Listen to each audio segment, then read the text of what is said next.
Oh my word. My voice isn't that good because I've got a bit of a cold, but I struggled through this, and I think we've explained about how to understand the complicated by breaking things down into simple steps, but also not being fooled by simplicity itself. Hey, and that was given to me by a wonderful man. I'll tell you about that in the episode. Have a listen after this.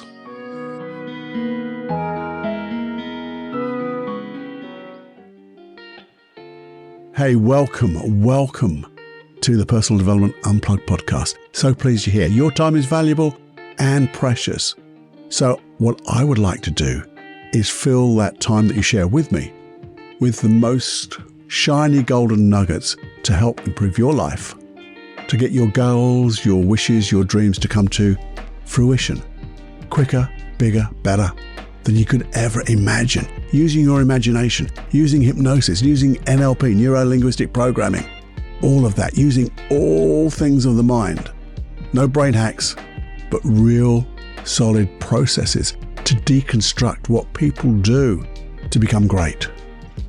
And then find the processes that we can install that in ourselves to support you in your dreams and get what you really want in life.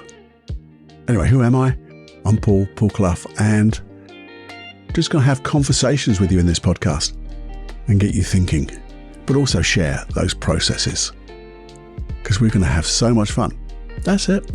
We're going to have fun for a change because we can sit down for a spell and have more fun than we can stand, creating the world we want to live in and be the person we want to be in that world. The only limitation is your imagination. And you got bucket loads, by the way, bucket loads. Have a listen. You really must. This is Personal Development Unplugged with Paul Clough. In simplicity, there is genius. In simplicity, there is genius. Just before we start listening and me talking, I just want to give a biggest apology. This is not the best audio quality. Certainly not up to my standard that I want to give to you.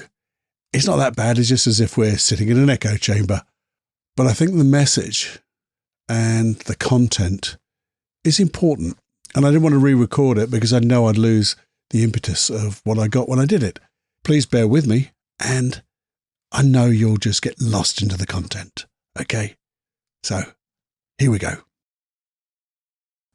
Hey, my friends, we're back with a longer podcast.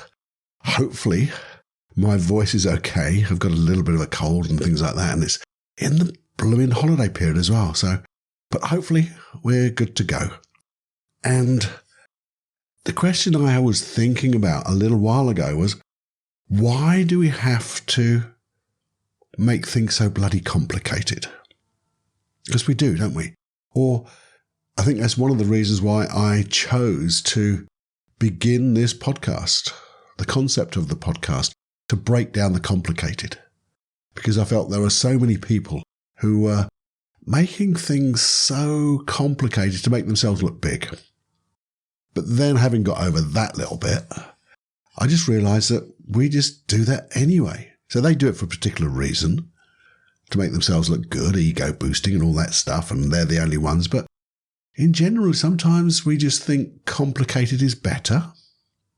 And I really don't think it is. So that's why I started off with this title, Never Knock the Simple Things. And it was borne out to me in a number of ways. So a few things came to mind. Jim Kwik said, "Don't let the simple things fool you." And Jim Kwik is a great podcast guy with all about how to use your brain. And he said, don't let simplicity fool you. Now, why did that jump into my brain?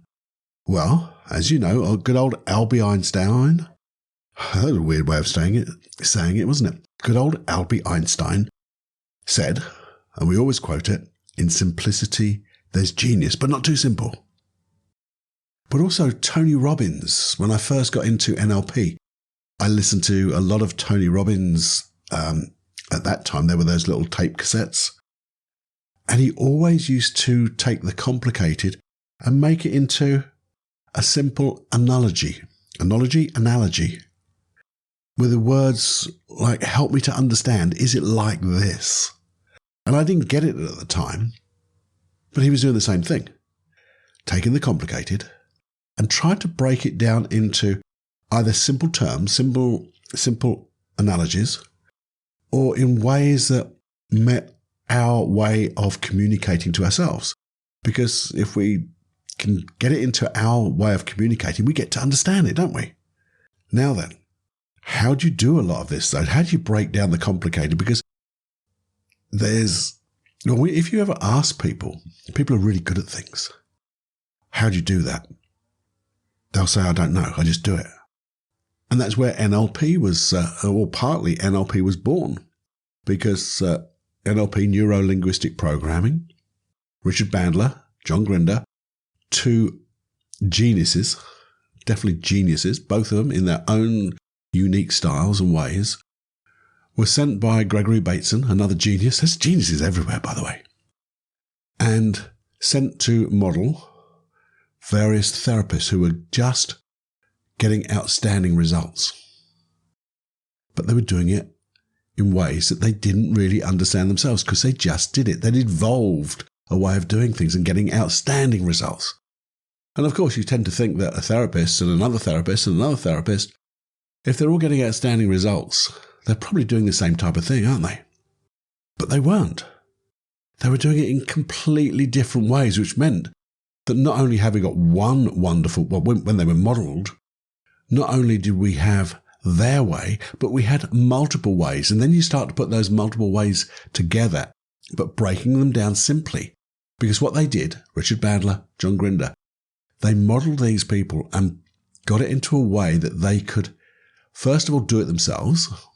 Because when having got the model, put the model inside or use the model themselves, got the same results. They knew they'd got the model. They knew they'd got the process, the program within that process, the steps, the strategy, as it were. And the thing is, then they said, well, can we teach it though? Because if we can't teach it, there's no real point in modelling it, is it? It's only for ourselves. So then they broke it down into the simplest terms that they could teach it.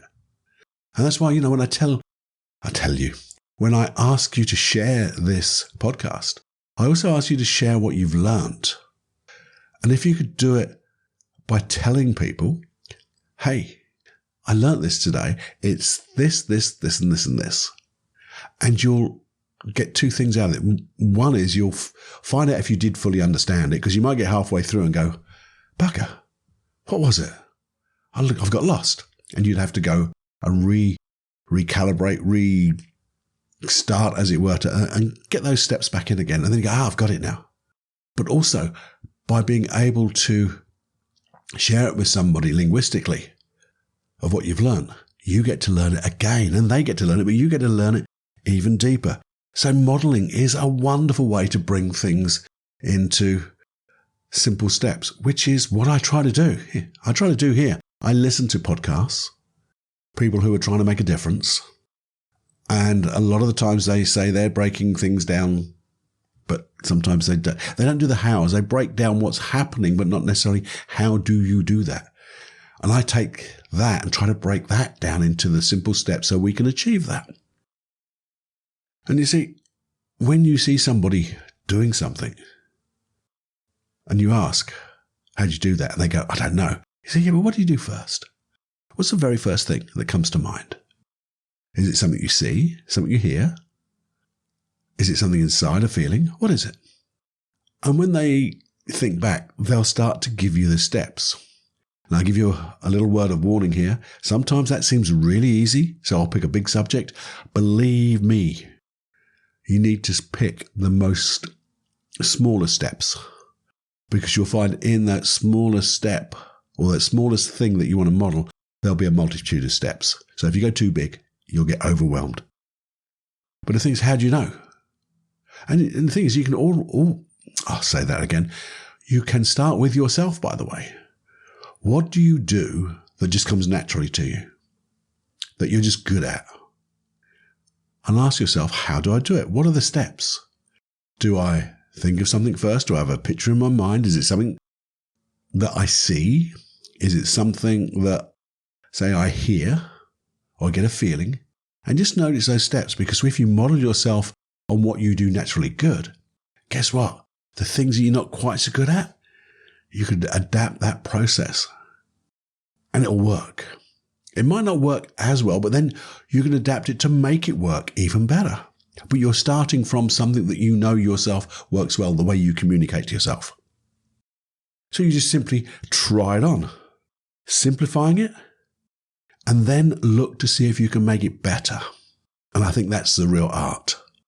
Not just modeling for modeling's sake. Can I understand how someone does something? Can I do it myself? Can I teach it? But can I make it even better? Two of my three sons and myself are all in this NLP hypnosis game. And we look at the processes we've been taught and develop them into even more deeper, even more accelerated ways of changing. Things that change really quickly but last a lifetime. And we've taken processes and changed them and adapted them. Never call them our own. We always like to say, well, this was born from, but we've taken it from that. So that's a bit of them and a bit of us. But does it matter? As long as it works. And the thing is, then you can start to put them into different processes. Because there's a lot of things. I know Joseph, my younger son, he first was told, never do a particular process with a phobia. Never, ever, ever, ever, ever, ever, ever do this with a phobia. Well, he was called on to do a primetime TV slot, and he's only about 19, 20. And he was having to work with phobias. And he knew he couldn't do the same process over and over again, because he had like 8 people to work with in a day. And that was maybe be a bit boring. And he got through 2 or 3 that he knew would work really well. And then he just thought, well, sod it. I'm going to do the thing that I should never do. It takes a lot of guts, but do you know what? With the intention and breaking it down in a way to let that phobia go, let the fear go.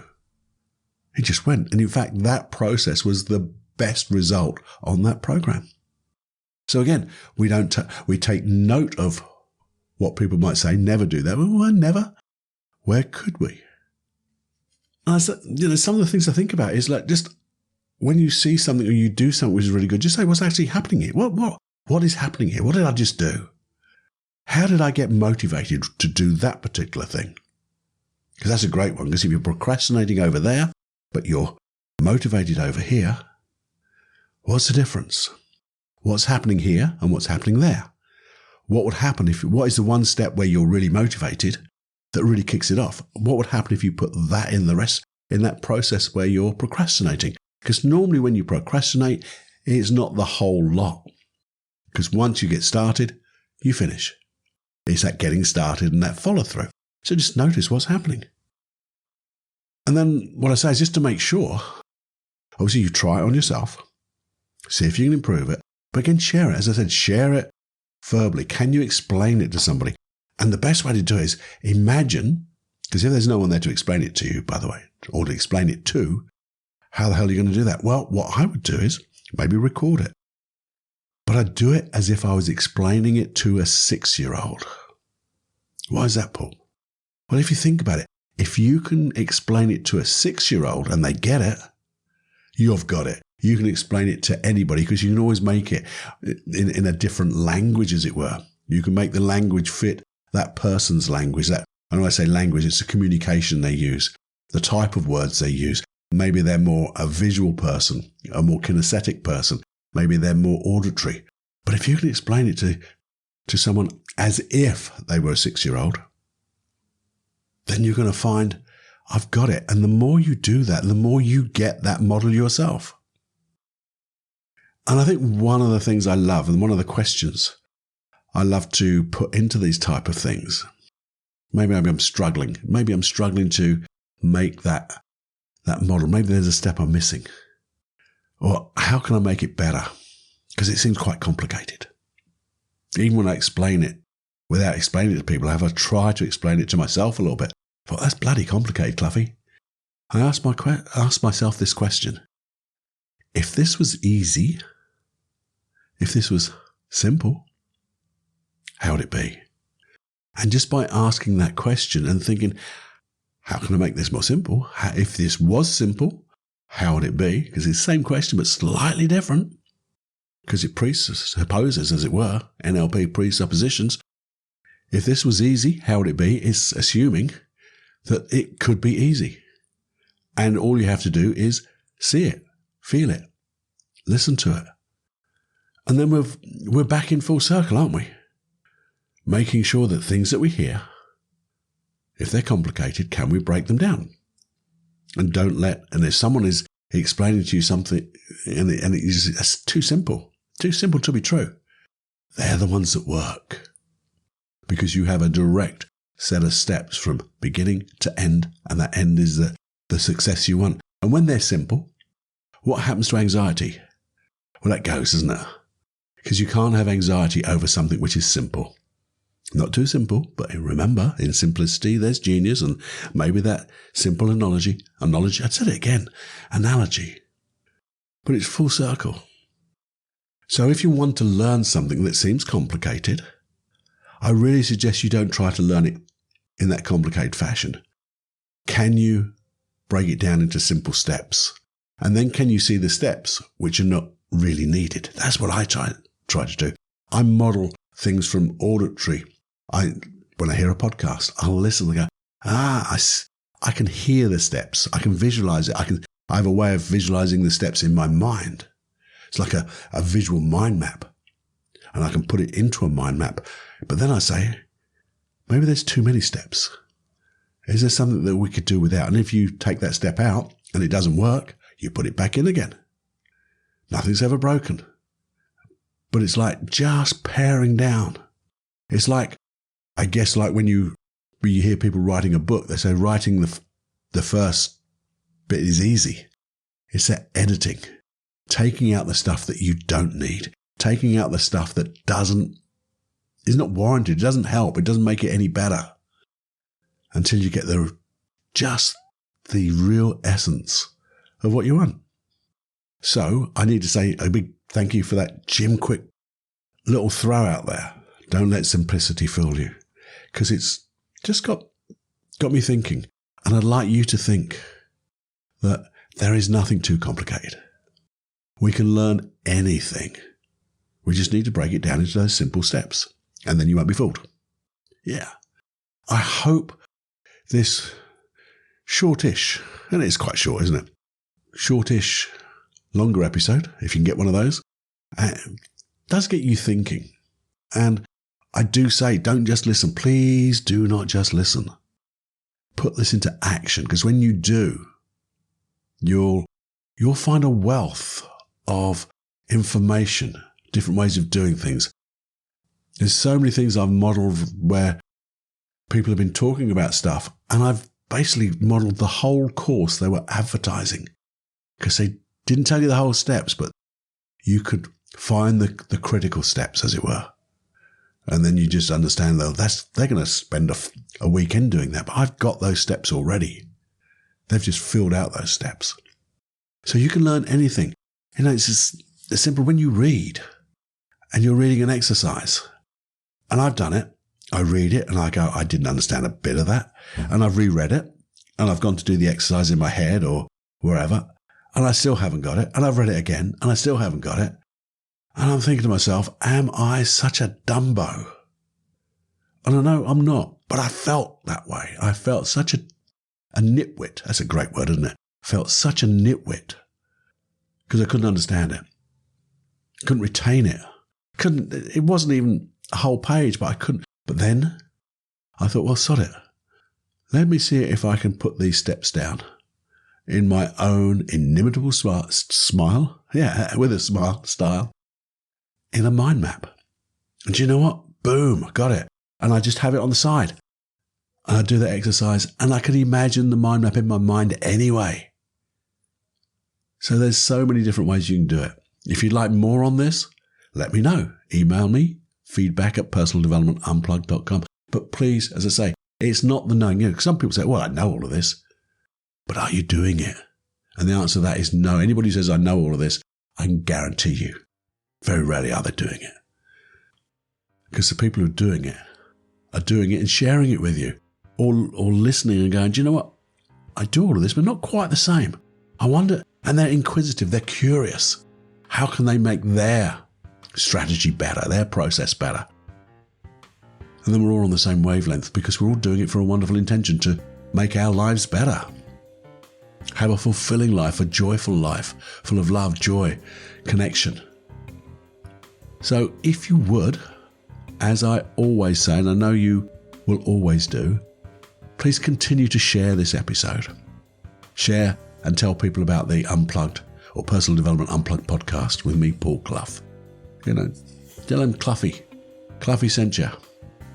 Because there'll be so much, and they can then send me an email to tell me the things that they would like to have talked about, or a process they would like to be reminded of, or just being told and taught. We can do all of that. So please do share, please do email me, and have more fun than you can stand. Now, I hope this voice of mine has been okay, and you've enjoyed it. Let me know. I'm on Twitter, I'm on Facebook and all that stuff. Anyway, you don't need that. We do, but you can find it. But the most important thing is make some notes. Do that modelling. Modelling has been the mainstay of everyone's success. Anyway, have more fun than you can stand and fly.